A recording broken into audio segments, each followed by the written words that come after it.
사도신경으로 한인 예배 시작하도록 하겠습니다. 전능하사 천지를 만드신 하나님 아버지를 내가 믿사오며 그 외아들 우리 주 예수 그리스도를 믿사오니 이는 성령으로 잉태하사 동정녀 마리아에게 나시고 본디오 빌라도에게 고난을 받으사 십자가에 못 박혀 죽으시고 장사한 지 사흘 만에 죽은 자 가운데서 다시 살아나시며 하늘에 오르사 전능하신 하나님 우편에 앉아 계시다가 저리로서 산자와 죽은 자를 심판하러 오시리라. 성령을 믿사오며 거룩한 공예와 성도가 서로 교통하는 것과 죄를 사하여 주시는 것과 몸이 다시 사는 것과 영원히 사는 것을 믿사옵나이다. 아멘. 우리 다 같이 내 감은 눈 안에 라는 찬양하고 말씀 듣도록 하겠습니다.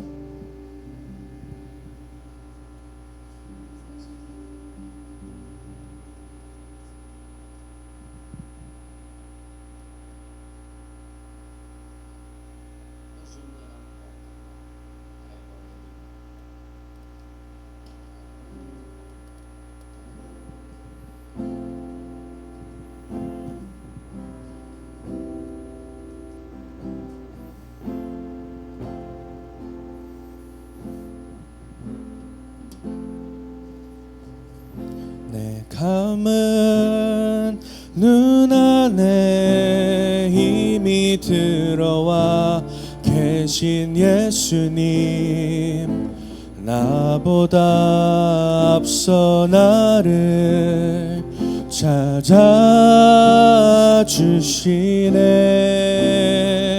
내 뻗은 두 손 위로 자비하심을 내어주시니 언제나 먼저 나를 위로하시네. 내 노래 가운데 함께 즐거워하시는 늘 나의 기쁨이 되시네.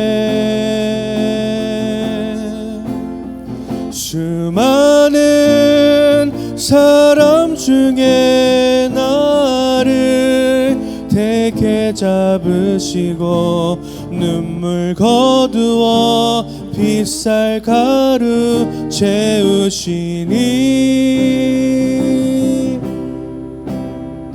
그분은 내 자랑 나의 기쁨 나의 노래 나의 전부 되시네. 내 감은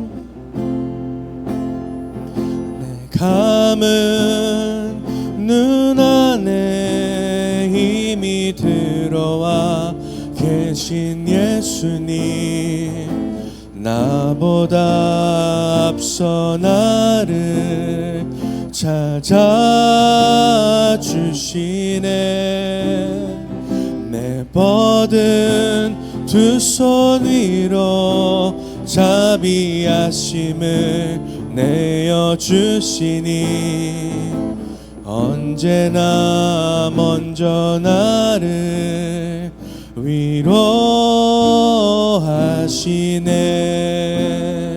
내 노래 가운데 함께 즐거워하시는 늘 나의 기쁨이 되시네. 수많은 사람 중에 나를 택해 잡으시고 눈물 거두어 빗살 가루 채우시니 그분은 내 자랑 나의 기쁨 나의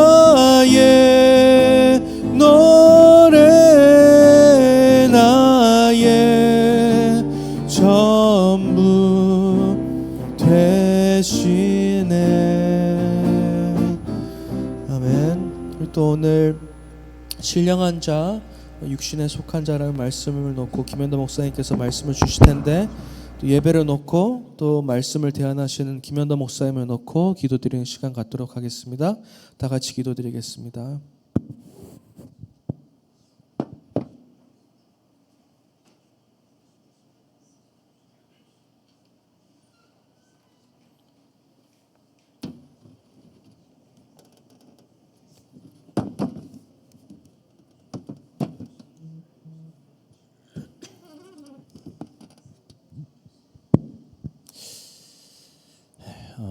감사드리며 모든 것 우리 주 예수 그리스도 이름으로 기도합니다.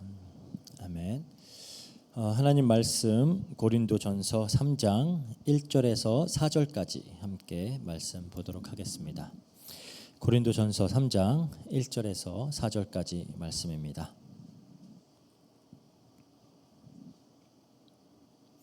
제가 읽겠습니다.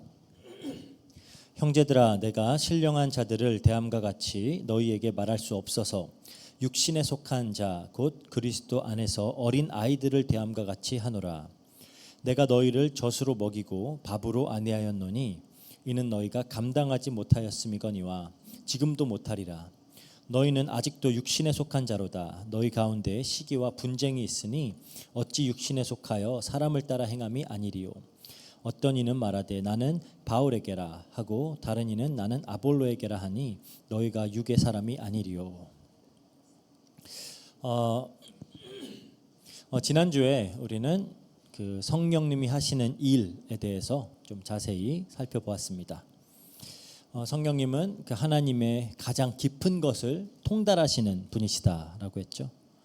그 성령을 우리에게 주신 목적은 하나님께서 그리스도 안에서 우리에게 은혜로 주신 것들, 즉 우리를 택하시고 우리를 양자 삼으시고 우리를 속량하시고 우리에게 기업을 주시고 성령으로 인치신 것까지 이 모든 것을 우리가 알게 하려고 하나님께서 성령을 우리에게 주셨다라고 우리가 배웠어요.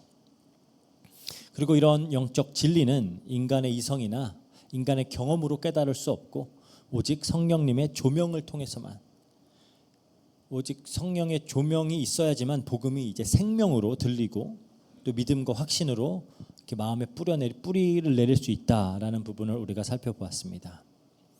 또 우리는 말씀을 통해서 성도의 참 정체성도 확인을 할 수가 있었죠. 모든 성도는 성령을 받은 신령한 자다. 그렇죠? 신령한 자, 푸뉴마티코스.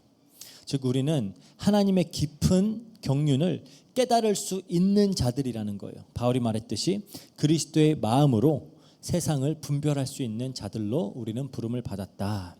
이게 우리의 신분이라는 겁니다. 그런데 솔직히 우리의 현실을 돌아보면 과연 우리는 이 신령한 자답게 바른 분별력을 가지고 이 세상을 살아가고 있는가라는 질문이 들죠. 어떤 육신의 정욕, 안목의 정욕, 이생의 자랑이 아니라 그리스도의 마음으로 우리 자신과 이 세상을 보고 판단하고 있는가라는 질문이에요. 그리고 이 질문에 그렇다라고 자신 있게 답할 수 있는 사람은 그렇게 많지 않을 거다라는 생각이 들어요. 저도 솔직히 자신 없습니다. 그리고 오늘 본문을 보면 바울도 뭔가 좀 앞뒤가 안 맞는 말을 하고 있는 것 같기도 해요. 고린도전서 3장 1절 그 전반부에 보면 형제들아 내가 신령한 자들을 대함과 같이 너희에게 말할 수가 없어서 그래요. 고린도 교회 성도들에게 그리스도의 마음을 가진 신령한 자라고 선언을 했던 바울이 바로 다음 장에서 나는 너희를 신령한 자들처럼 대할 수가 없다라고 말하고 있어요. 이게 무슨 말이냐라는 거죠. 사실 이게 이제 오늘 우리가 살펴볼 어떤 성도의 삶의 역설입니다. 우리가 지난주에는 성도의 신분을 봤어요. 오늘은 이제 이 성도의 현실을 좀 살펴볼 거예요. 신분은 신령한 자인데 실제 삶은 좀 여전히 육신의 방식으로 살아가고 있는 좀 불편한 그런 현실을 우리가 좀 마주해 볼 겁니다. 그 이거는 2000년 전에 그 고린도 교회만의 이야기가 아니고요. 솔직히 오늘 이 자리에 앉아 있는 우리 각자의 이야기이기도 해요. 그래서 오늘 본문을 살펴보면서 이런 질문을 우리가 좀 스스로에게 던지면서 살펴봤으면 좋겠습니다. 과연 우리는 신령한 자라는 이 고귀한 이 신분에 걸맞게 살아가고 있는가? 아니면 그 신분을 가지고도 여전히 육신의 방법으로 이 세상 사람들의 방식으로 살아가고 있는가? 이 질문들을 우리가 해봤으면 좋겠어요. 이제 본문을 좀 살펴보도록 하겠습니다. 1절에 이렇게 말합니다. 형제들아, 내가 신령한 자들을 대함과 같이 너희에게 말할 수 없어서 육신에 속한 자 곧 그리스도 안에서 어린 아이들을 대함과 같이 하노라. 오늘 본문을 이해하는 데 가장 중요한 열쇠는 바울이 사용하는 이 헬라어 단어들을 정확히 구분하는 데 있어요. 지난주에 우리가 이미 육에 속한 자, 육에 속한 사람이라는 표현을 접했죠. 이게 헬라어로는 푸슈키코스라고 하는 단어였어요. 푸슈키코스. 이거는 영어로 natural man, 그러니까 자연인, 그렇죠? 그러니까 성령을 받지 않은, 거듭나지 않은 불신자들을 가리키는 말입니다. 이 사람들에게는 복음이 어리석게 보여요. 그래서 받아들일 수 없는 자들입니다. 하나님의 일을 영적으로 분별하는 것이 근본적으로 불가능한 사람들이에요. 그런데 오늘 1절에서 바울이 고린도 교인들에게 사용하는 단어는 아예 다른 단어입니다. 육신에 속한 자, 그렇죠? 육에 속한 사람이라고 했고 여기서는 육신에 속한 자라고 하는데 헬라어로는 비슷하게 들릴 수 있지만 헬라어로는 이건 사르키코스라고 하는 단어예요. 푸시키코스가 아니고 사르키코스. 이 두 단어는 전혀 다른 상태를 가리키고 있는 단어입니다. 그래서 우리가 이 차이를 좀 더 정확하게 이해하기 위해서 성경이 육신, 사르크스라고 하는 단어를 어떻게 사용하는지를 좀 살펴볼 필요가 있어요. 이 바울의 서신들을 보면 사르크스, 이건 단순히 어떤 물리적인 육신만을 가리키는 표현이 아니고요. 이것은 아담의 타락 이후에 인간에게 남아있는 그 죄의 본성, 하나님의 통치를 거부하고 스스로를 하나님처럼 높이려고 하는 그 인간의 그런 어떤 반역적인 그런 성향을 가리키는 단어로도 많이 사용이 되는 단어입니다. 갈라디아서 5장 19절에서 21절을 보면 우리가 잘 알 수 있는데요. 이렇게 말합니다. 육체의 일은 분명하니 곧 음행과 더러운 것과 호색과 우상 숭배와 주술과 원수 맺는 것과 분쟁과 시기와 분냄과 당 짓는 것과 분열함과 이단과 투기와 술 취함과 방탕함과 또 그와 같은 것들이라. 전에 너희에게 너에게 경계한 것 같이 경계하노니 이런 일을 하는 자들은 하나님 나라를 유업으로 받지 못할 것이요. 그래요. 그러니까 뭐 우상, 음행 뭐 이런 겉으로 드러나는 것뿐만 아니라 분냄, 시기, 분쟁, 당짓는 것, 분열, 투기 뭐 이런 것까지 다 사르크스, 육신의 일로 분류를 하고 있어요. 그리고 이제 오늘 본문에서 고린도 교회 문제로 지적하고 있는 것들 역시 그 고린도 전서 전체가 사실 이 고린도 교회 문제로 지적하고 있는 것들이 다 이 목록에 포함되어 있는 그런 내용들이라는 거죠. 그러면 이제 우리가 이 사르키코스와 푸시키코스의 차이가 무엇인지를 좀 알아야 되겠죠. 아까 말했듯이 푸시키코스는 자연인, 성령이 없는 자, 거듭나지 않은 불신자입니다. 하나님 나라에 속하지 않은 사람들을 말하는 거예요. 하지만 사르키코스는 성령을 받았지만, 즉 구원은 받았지만 여전히 옛 본성, 그 육신, 사르크스의 지배와 그 습관 아래에 살아가고 있는 신자들을 말하는 겁니다. 1절을 보면 우리가 알 수가 있어요. 바울이 그 사람들을 이렇게 말합니다. 육신에 속한 자, 곧 그리스도 안에서 어린 아이들, 이렇게 이야기를 하죠. 그러니까 그리스도 안에서예요. 그리스도 안에 있는 자들입니다. 구원을 받은 자들이에요. 그러니까 성령을 받은 사람들인데, 그런데 신분에 걸맞지 않게, 그러니까 걸맞게 살지 못하고 있는 자들인 거죠. 신분은 바뀌었지만 체질은 바뀌지 않은 상태입니다. 이게 사르키코스예요. 그러니까 조금 더 깊이 들어가 보면 이 사르키코스의 상태는 우리가 이제 개혁주의 신학의 어떤 핵심 교리 중에 이제 칭의 그리고 성화가 있죠. 칭의와 성화의 관계를 우리가 정확히 이해할 때 이제 비로소 우리가 바르게 볼 수가 있는 겁니다. 칭의가 뭐죠? 칭의는 하나님께서 그리스도의 의를 근거로 죄인을 단번에, 그리고 그리고 완전하게 의롭다라고 선언하는 아주 법적인 행위죠. 그게 칭의예요. 우리는 모두 그리스도를 믿는 순간에 완전하게 의롭다함을 받습니다. 그래서 로마서 8장 1절에 그러므로 이제 그리스도 예수 안에 있는 자들에겐 결코 정죄함이 없다 그래요. 이게 칭의의 선언이에요. 이게 모든 성도의 법적인 상태입니다. 근데 성화는 좀 달라요. 성화는 칭의를 통해 얻은 그 의로운 신분에 걸맞게 실제 삶에서 점진적으로 변화되어져 가는 과정을 보고 우리가 성화라 그럽니다. 그리고 이거는 단번에 이루어지는 일이 아니에요. 이건 또 싸움이라고도 표현이 됩니다. 그래서 갈라디아서 5장 17절에 이렇게 말해요. 육체의 소욕은 성령을 거스르고 성령은 육체를 거스르나니 이 둘이 서로 대적함으로 너희가 원하는 것을 하지 못하게 하려 함이니라. 그러니까 성령을 받은 순간부터 성령과 육신 사이에 전쟁이 시작이 된다 그래요. 거듭나기 전에는 우리가 이런 싸움이 없었어요. 그렇죠? 거듭나기 전엔 이런 싸움 자체가 없어요. 그때는 그냥 일방적으로 육신이 지배를 합니다. 그런데 성령이 오신 후에 비로소 내 안에 이제 전쟁이 시작이 되는 거예요. 그러면 이제 고린도 교인들의 문제가 뭐냐? 지금 이 전쟁에서 지고 있는 겁니다. 계속. 성령이 오셔서 이제 신령한 자들이잖아요. 푸뉴마티코스, 신령한 자들이 됐어요.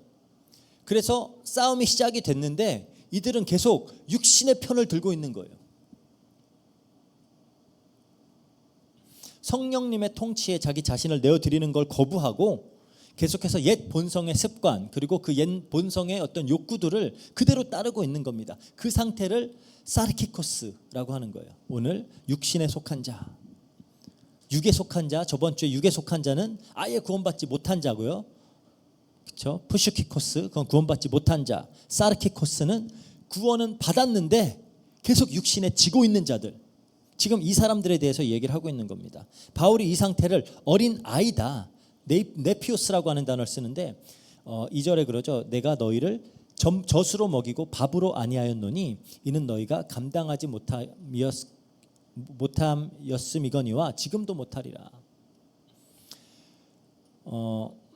성경에서는 이 어린아이라는 이미지를 자주 사용을 해요. 그게 이제 어린아이에게도 생명은 있잖아요. 그렇죠? 생명은 있어요. 단지 아직 온전히 자라지 않았어요. 그리고 바울이 지금도 못하리라라고 말하는데 이건 단순히 네가 어린이 너희가 이제 어린이까지 기다려보자 나중에 천천히 자라겠지라고 말하는 게 그게 아닙니다.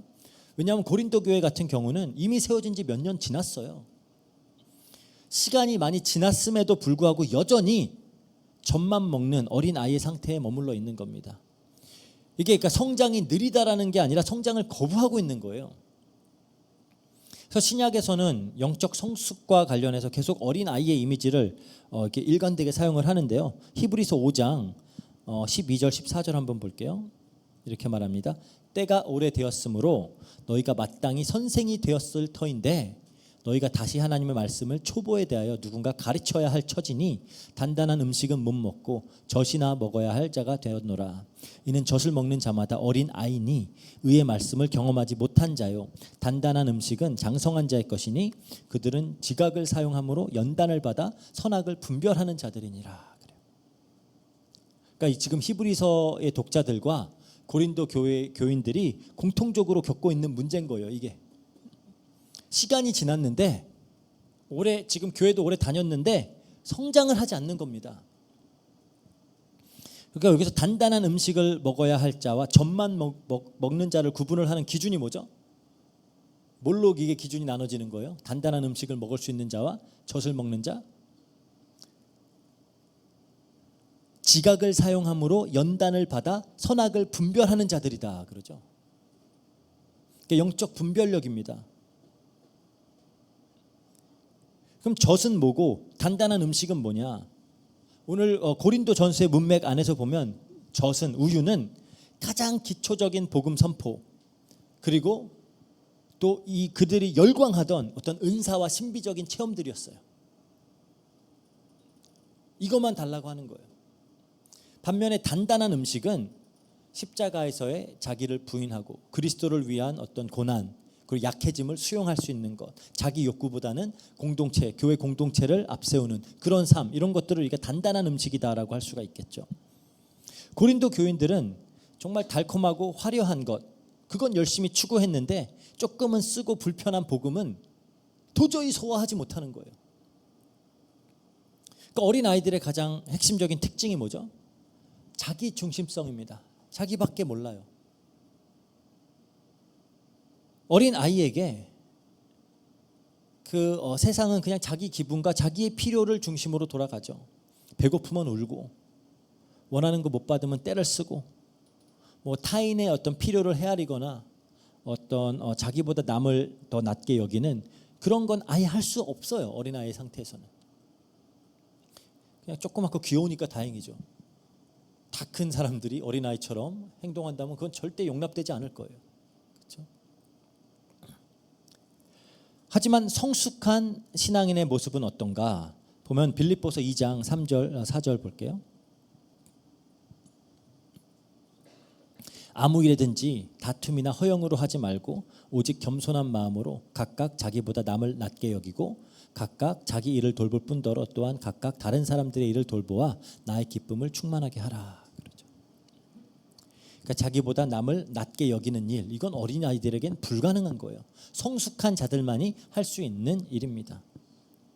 그리고 또 이어서 이제 성숙의 근거로 등장하는 게 이제 빌립보서 2장 5절이죠. 너희 안에 이 마음을 품으라. 곧 그리스도 예수의 마음이니. 그리스도의 마음. 우리가 지난주에 살펴봤죠. 신령한 자들은 뭐예요? 그리스도의 마음을 가졌느니라 그러잖아요. 그리스도의 마음을 가졌다. 이건 이제 두 개를 연결해서 이해를 할 수 있는 겁니다. 그러니까 고린도 교회는 은사는 많았어요. 지식도 있어요. 그런데 그 은사를 이 교회 공동체를 세우기 위해서 사용하지 않고 다 자기 자랑을 위해서 사용하는 거예요. 복음의 어떤 깊은 진리, 그리고 자기를 부인하고 십자가를 지는 삶, 그리스도를 위한 어떤 고난과 순종, 이런 단단한 음식, 이건 전혀 소화하지 못하고 그냥 달콤한 체험, 그냥 간단하게 정리된 그냥 복음 메시지, 그것만 있으면 되고 나는 많은 체험들, 이것만 필요하다라는 거예요. 그런 것들을 통해서 자기를 높이고자 했던 겁니다. 이게 영적인 유아기의 모습이라는 거예요. 그러니까 여기서 우리가 좀 우리 신앙도 점검을 해봐야 된다라는 겁니다. 그럼 여기 대부분의 사람들도 다 오랜 기간 예수님을 믿었어요. 그럼 지금 우리의 신앙은 어떠한가라는 거죠. 여전히 나에 대한 집착에서 벗어나지 못하고 있는가. 예배도 내 마음에 들어야 되고 설교도 내 상황에 딱 맞아야 되고 뭔가 교회가 내 필요를 채워줘야 되고 그런 어떤 자기 중심성에서 여전히 벗어나지 못하고 있지는 않은지 우리가 살펴봐야 됩니다. 여전히 이 복음의 조금은 단단한 메시지, 어떻게 보면 순종과 자기 부인과 어떻게 보면 고난까지도 이런 것들은 소화하지 못하고 그냥 항상 달콤한 위로와 형통의 그런 전만 찾고 있지는 않은지. 그렇다면 우리는 여전히 육신에 속한 자예요. 사르키코스. 구원받았지만 그리스도 안에서의 어린 아이. 이건 정죄는 아니지만 책망입니다. 책망이에요. 바울이 지금 책망하고 있는 거예요. 그 책망 안에는 제발 좀 잘하라라고 하는 어떤 바울의 안타까움이 담겨 있는 겁니다. 그리고 이제 우리가 육신에 속한 모습이 어떠한 모양으로 나타나는지를 이제 좀 볼게요. 3절에 보니까 그러죠. 너희 가운데 시기와 분쟁이 있으니 어찌 육신에 속하여 사람을 따라 행함이 아니리요. 그래요. 그러니까 한 성도가 육신에 속한 자인지 영적으로 어린아이인지 아닌지를 그러니까 어떻게 할 수 있느냐. 그렇죠? 이 사람이 정말로 육신에 속한 자인지 아닌지 영적인 어린아이인지 아닌지 어떻게 할 수 있냐라는 거예요. 뭐 성경 지식과 어떤 신학 지식의 그런 양이나 깊이로 알 수 있을까요? 아니에요. 뭐 예배 출석 횟수로, 뭐 기도의 시간이나 빈도로, 뭐 직분으로, 뭐 헌금 액수로, 뭐 헌신의 정도로, 뭐 신비적인 체험으로 이런 걸로 아닙니다. 오늘 본문에서 바울이 제시하는 기준은 어떻게 한 성도가 다른 성도들과 관계를 맺고 있는지 그 관계 안에서 나타난다라고 하고 있어요. 어린 아이를 영적인 어린 아이를 구분짓는 가장 대표적인 요소는 시기와 분쟁이다 그래요. 시기와 분쟁. 이게 무슨 말이냐? 왜 시기와 분쟁이 육신적인 신앙의 증거가 되는가라는 거죠. 이걸 이해하려면 우리가 이 시기와 분쟁의 뿌리가 무엇인지를 또 알아야 되겠죠. 시기, 젤로스라고 해요. 영어로 jealous라고 그러죠. 젤로스라는 이제 단어에서 나온 건데 그 뿌리를 파고 들어가 보면은 뭐가 나올까요? 뭔가 내가 받아야 할, 내가 받고 싶은 인정을 다른 사람이 가로챘다라고 생각하고 분노하는 거죠. 좀 내가 더 뛰어나야 하는데 저 사람이 나보다 앞서 있다라는 그런 어떤 위협감 이런 것들을 느끼는 거고요. 내가 더 많이 가지고 싶은데 저 사람이 나보다 더 많이 가졌다라는 사실이 굉장히 불편한 거고요. 근데 이게 결국 그 근원은 결국 하나입니다. 내 정체성이 하나님께 뿌리 내려져 있지 않고 다른 사람들과의 비교에 뿌리 내려고 있는 거예요. 그러니까 내 가치가 하나님이 나를 지금 어떻게 보시는지, 나를 어떻게 자녀로 삼으셨는지 거기에서 오는 게 아니라 내가 다른 사람들보다 얼마나 더 나은가, 이 비교 의식에서 오고 있는 겁니다. 그러니까 시기를 하는 거고요. 분쟁의 뿌리도 마찬가지예요. 에리스라고 하는데 분종, 단순한 의견 충돌이 아닙니다. 이거는 그냥 자기가 옳다는 것을 어떻게든지 증명하고 자기의 뜻을 관철하고야 말겠다라는 그런 어떤 집요한 자기 주장이죠. 그리고 또 분쟁의 뿌리에는 내가 틀릴 수 있다라는 것을 인정하지 않으려고 하는 그런 교만이 있어요. 그리고 상대방보다는 내가 높아야 한다라는 그런 어떤 고집이고요. 그러니까 다시 말해서 시기와 분쟁은 둘 다 자기를 중심에 놓고 사는 삶의 열매입니다. 내가 항상 더 뛰어나야 되고, 내가 더 많이 가져야 되고, 내가 항상 옳아야 되고, 내 뜻대로 돼야 되고, 이게 이렇게 되지 않으면 시기하고 분쟁하고 싸우고 하는 거예요. 이게 육신에 속한 삶의 본질이라는 거예요. 자기를 중심에 두고 자기의 영광을 추구하고 자기의 방식을 관철시키려고 하는 삶. 이게 아담의 타락 이후에 인간의 본성에게 딱 새겨져 버린 그런 죄의 뿌리입니다. 창세기 3장에 보면 에덴 동산에서 뱀이 하와에게 뭐라 그러죠? 너희가 그것을 먹는 그 날에는 너희 눈이 밝아져 하나님과 같이 될 것이다. 창세기 3장 5절이죠. 하나님과 같이 되겠다라는 거예요. 나 스스로를 하나님의 자리에 올려놓으려고 하는 욕망. 하나님만 항상 선하시고 옳으시기 때문에 모든 것을 자기 뜻대로 하실 수 있는데 내가 그렇게 하고 싶다라는 거예요. 이게 타락의 본질입니다. 그리고 그 본질이 바로 이 사르크스, 육신에 속한 자, 그 육신의 뿌리라는 거예요. 사르크스. 그러니까 이 시기와 분쟁은 이 타락의 뿌리가 교회의 공동체 안에서 그냥 열매를 맺어버린 거예요. 그게 그냥 그겁니다. 바울이 이렇게 말하죠. 로마서 8장 5절에서 8절. 육신을 따르는 자는 육신의 일을, 영을 따르는 자는 영의 일을 생각하나니 육신의 생각은 사망이요 영의 생각은 생명과 평안이니라. 육신의 생각은 하나님과 원수가 되나니 이는 하나님의 법에 굴복하지 아니할 뿐 아니라 할 수도 없느니라. 육신에 있는 자들은 하나님을 기쁘시게 할 수 없느니라. 우리가 이 말씀을 좀 더 깊이 좀 생각하면서 읽어봐야 됩니다. 육신의 생각은 하나님의 원수가 된대요. 굉장히 무서운 마음이죠. 무서운 말이죠. 우리가 신부는 하나님께 속해 있는데 계속 하나님과 원수되는 생각을 하고 있는 거예요. 시기하는 마음, 분쟁하려고 하는 마음, 그냥 이건 성격상의 어떤 약점이 아니고요. 바울은 이거를 하나님의 원수되는 것이다라고 그렇게 규정을 하고 있어요. 왜냐하면 육신의 생각은 하나님의 통치를 거부해요. 하나님의 법에 굴복하지 아니할 뿐 아니라 할 수도 없느니라 그래요. 이게 육신의 삶, 육신을 따르는 삶의 어떤 가장 핵심입니다. 근데 여기서 이제 질문이 생길 수 있어요. 그러면은 고린도 교인들은 성령을 받은 자들인데 왜 그들은 여전히 이렇게 시기를 하고 분쟁을 하느냐? 성령을 받았다면 이런 일들이 저절로 없어져 버려야 되는 거 아니냐라고 할 수 있는데 그렇지 않다라는 거예요. 그렇지 않아요. 칭의는 아까도 이야기했듯이 단번에 완성이 되지만 성화는 점진적인 과정입니다. 성령을 받는 순간 우리의 죄의 어떤 본성이 즉각 그냥 소멸돼 버리는 게 아니에요. 그 순간부터 그 죄의 본성에 대항하는 성령의 싸움이 시작이 되는 겁니다. 그래서 갈라디아서 5장 17절에 그래요. 아까도 우리가 읽어봤죠. 육체의 소욕은 성령을 거스르고 성령은 육체를 거스르나니 이 둘이 서로 대적함으로 그래요. 이 대적함, 그 싸움이 어떻게 보면 성화가 일어나고 있는 현장입니다. 그런데 아까도 말했듯이 고린도 교인들의 문제는 뭐냐? 성령이 없는 게 아니에요. 성령이 없는 게 아니라 성령과 육체의 싸움이 일어나고 있는데 계속 이 싸움에서 지고 있는 겁니다. 더 자세히 말하자면은 계속 성령의 뜻에 순종하는 거, 계속 육신의 욕구를 먹이고 있는 거예요.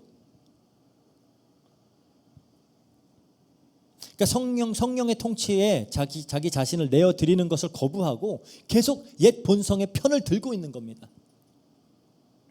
그래서 웨스트민스터 그 대요리 문답에서는 성화에 대해서 이렇게 가르쳐요. 성화는 전인에 걸쳐 이루어지나 이 세상에서는 불완전하다. 남아있는 부패가 모든 부분에서 끊임없이 성령과 싸운다 그래요. 이게 우리의 현실이라는 겁니다. 우리가 신령한 자라는 신분은 받았지만 성화는 이 땅에서 완성되지 않아요. 그래서 완전 성화를 우린 주장하지 않습니다. 그래서 이 미완성의 이 과정이고 현장이기 때문에 우리는 날마다 선택을 해야 되는 거예요. 하나님께서 우리의 자유의지를 그냥 없애버리지 않으세요. 선택을 하게 만듭니다. 성령님의 편에 설 것인지 육신의 편에 설 것인지. 그러니까 우리 스스로도 점검을 해봐야 되는 거예요. 이게 굉장히 좀 불편한 과정이 될 수도 있습니다.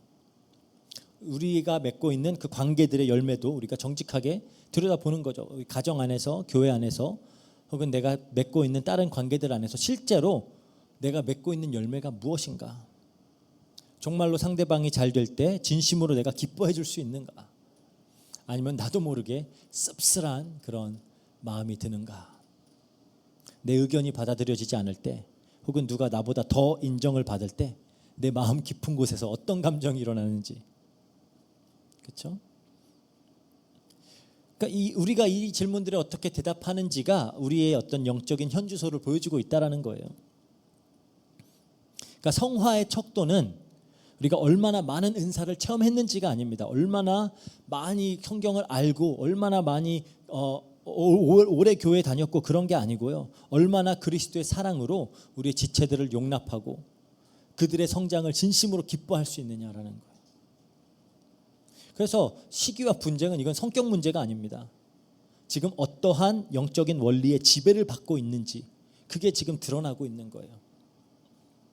근데 이걸 계속 무시하고 그냥 성격 문제로 치부해 버리면은 우리는 그냥 영원히 어린 아이의 자리에 머물러 있는 거예요. 내가 원래 그런데 어쩌라고?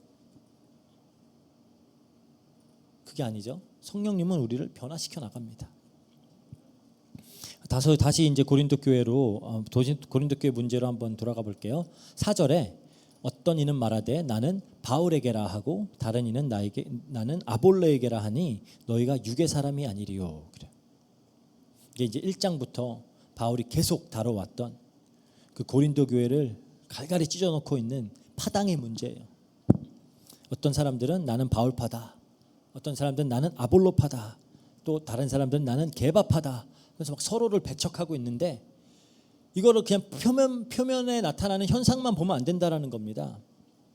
이건 그냥 단순히 나는 어떤 설교자의 스타일이 더 좋아라는 그런 취향의 문제가 아니에요.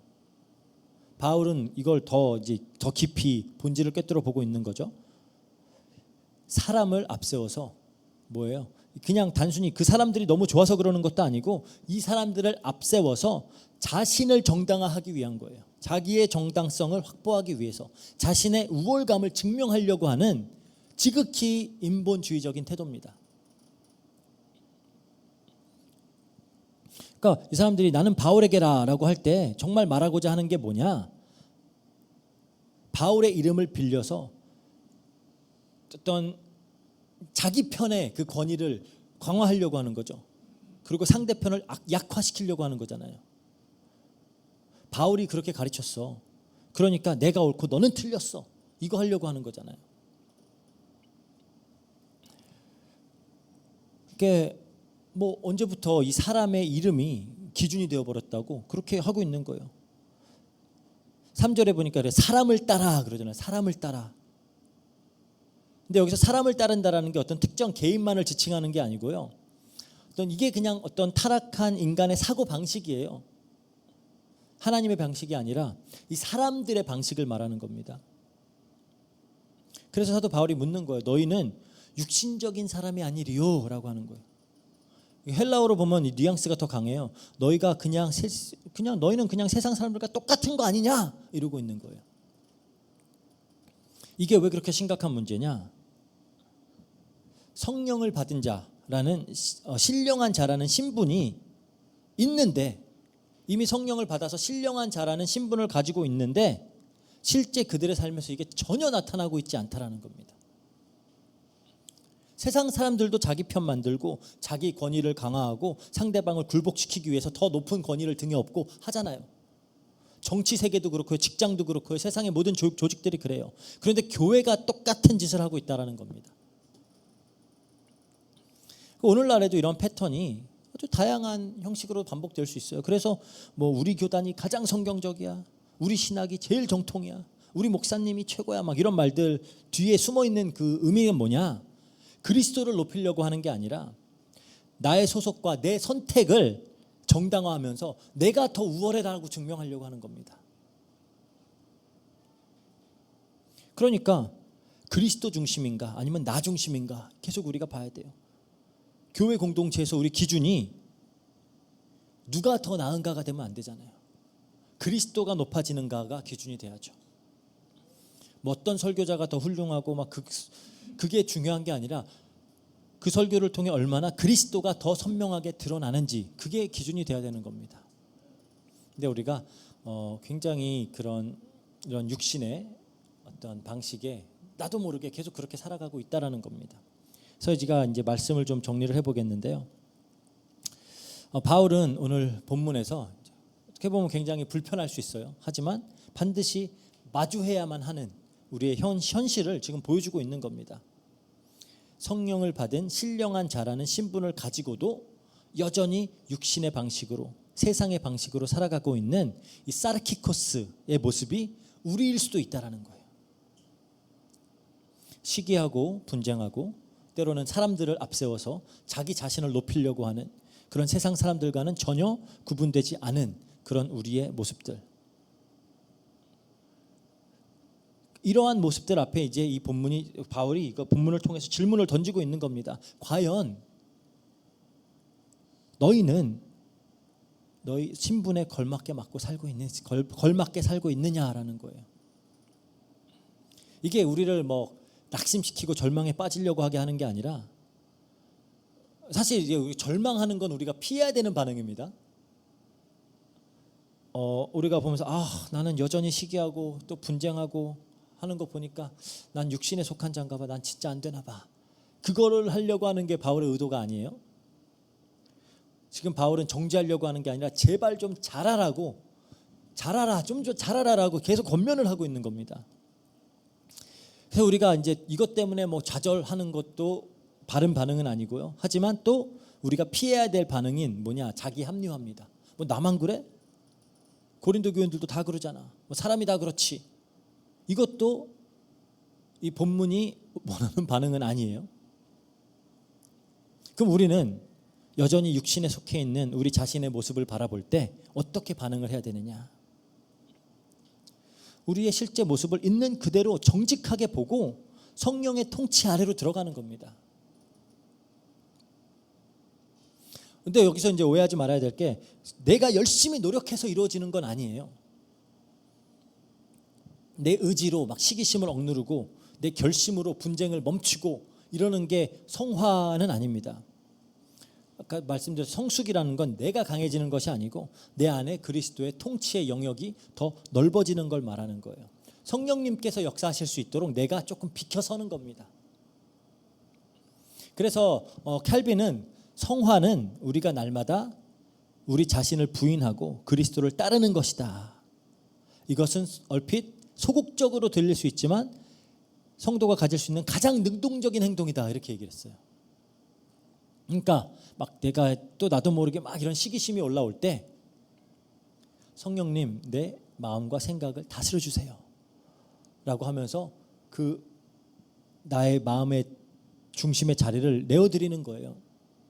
분쟁하고 싶은 그런 마음이 올라올 때 이건 육신의 방식이구나 라고 깨닫고 성령의 힘을 구하면서 의식적으로 영의 방식, 성경의 가르침을 통해서 우리에게 알려주신 그것을 우리가 순종하고 따르는 겁니다. 이게 성화의 어떤 실제적인 모습이에요. 내가 내 노력으로 네 분쟁심을 그리고 시기심을 이겼어, 없앴어, 그걸 또 자기 자랑으로 삼는 게 인간입니다. 그래서 그것이 아니라 하나님의 말씀이 무엇인지를 알고 거기에 순종하려고 적극적으로 어떤 이제 그 결심을 하는 것이죠. 그게 어떤 성화의 실제적인 모습이에요. 지난주에 우리가 다뤘듯이 하나님께서 우리에게 성령을 주신 목적은 그리스도 안에서 우리에게 은혜로 주신 것들을 알게 하려 하심입니다. 우리가 택함을 받았고 우리가 양자되었고 우리가 의롭다 선언을 받았고 우리에게 기업이 약속되어져 있고 영생이 약속되어져 있고 다 우리 안에 우리가 은혜로 받은 축복들이잖아요. 이 진리가 성령의 어떤 조명으로 계속 실감이 되어질 때 그리고 마음 깊이 뿌리 내릴 때 그때 비로소 우리는 이 육신의 것들, 세상의 것들을 구하지 않아도 된다라는 걸 깨닫게 되는 거예요. 훨씬 더 좋은 게 있으니까. 내가 더 나은 사람임을 증명하기 위해서 시기하지 않아도 된다라는 거예요. 내가 인정받기 위해 분쟁할 필요가 없다라는 겁니다. 왜? 하나님이 이미 나를 하나님의 자녀로 인정하셨잖아요. 그러니까 내가 더 인정받으려고 분쟁할 필요 없는 거죠. 이미 하나님께서 나를 창세 전부터 택하셨기 때문에 나에게 모든 하늘에 신령한 하늘에 속한 모든 신령한 축복을 다 주었기 때문에 우리가 시기할 필요가 없는 거예요. 나를 이미 택하셨고 모든 걸 다 주셨잖아요. 이미 그리스도께서 나의 의가 되셨기 때문에 내가 나의 의를 내세우려고 나를 정당화하려고 할 필요가 없는 겁니다. 이 복음의 진리가 그래서 우리가 이 복음을 바르게 깨닫고 성령님의 조명으로 이 가르침을 바르게 받아서 그 가르침이 우리의 중심에 마음에 뿌리 내릴 때 그게 우리의 성화의 동력이 되는 거예요. 그래서 복음을 더 깊이 깨달을수록 이 시기와 분쟁과 파당 이런 뿌리가 뽑혀 나가기 시작하는 겁니다. 이게 바울이 말하는 십자가의 복음이 내 자아의 가장 깊은 곳까지 파고 들어와서 내가 여전히 붙들고 있는 나라고 하는 자아라고 하는 우상을 내려놓게 만드는 거예요. 그래서 우리는 이렇게 좀 밥을 먹는 단단한 음식을 먹는 그런 그리스도인이 돼야 되겠죠. 성경은 분명히 이렇게 가르칩니다. 로마서 8장 13절 14절 이렇게 말하죠. 너희가 육신대로 살면 반드시 죽을 것이로되 영으로서 몸의 행실을 죽이면 살리니 무릇 하나님의 영으로 인도함을 받는 사람은 곧 하나님의 아들이라. 영으로서 하는 거예요. 영으로 인도함을 받는 겁니다. 이게 우리의 신분이고 그래서 이 신분에 걸맞게 사는 우리가 되기를 바랍니다. 더 이상 육신의 매인 노예가 아니라 그리스도의 마음을 가진 신령한 자들로서 성령의 인도하심을 따라서 이 사람의 방식이 아니라 하나님의 방식으로 어린아이에서 성숙한 신앙인으로 그렇게 자라는 우리 로고스 교회 성도님들 되시기를 주의 이름으로 축복합니다. 기도하고 마치겠습니다. 사랑과 은혜가 풍성하신 하나님 감사합니다. 말씀을 통하여 정말 우리의 신분을 다시 한번 깨닫게 하시고 그럼에도 불구하고 우리가 처해 있는 어떤 영적인 상태를 다시 한번 점검해 볼 수 있도록 허락하여 주시니 감사합니다. 우리에게 이미 성령님을 허락하셨고 그 성령님의 가르침을 통하여 조명을 통하여 우리에게 허락하신 그 모든 신령한 축복을 지금도 우리에게 깨닫게 하시고 알게 하심이 너무 감사합니다. 우리가 더욱더 이 성령의 가르침에 귀 기울일 수 있도록 하여 주시고 하나님 더욱더 영적으로 성숙할 수 있도록 하여 주셔서 우리 안에 이 성령과 우리의 육신이 전쟁을 치를 때 성령의 편을 들 수 있는 그 믿음의 결단과 순종을 할 수 있는 우리가 되어줄 수 있도록 주님께서 역사해 주세요. 감사드리며 모든 것 우리 주 예수 그리스도 이름으로 기도합니다. 아멘. 네, 우리 광고하겠습니다.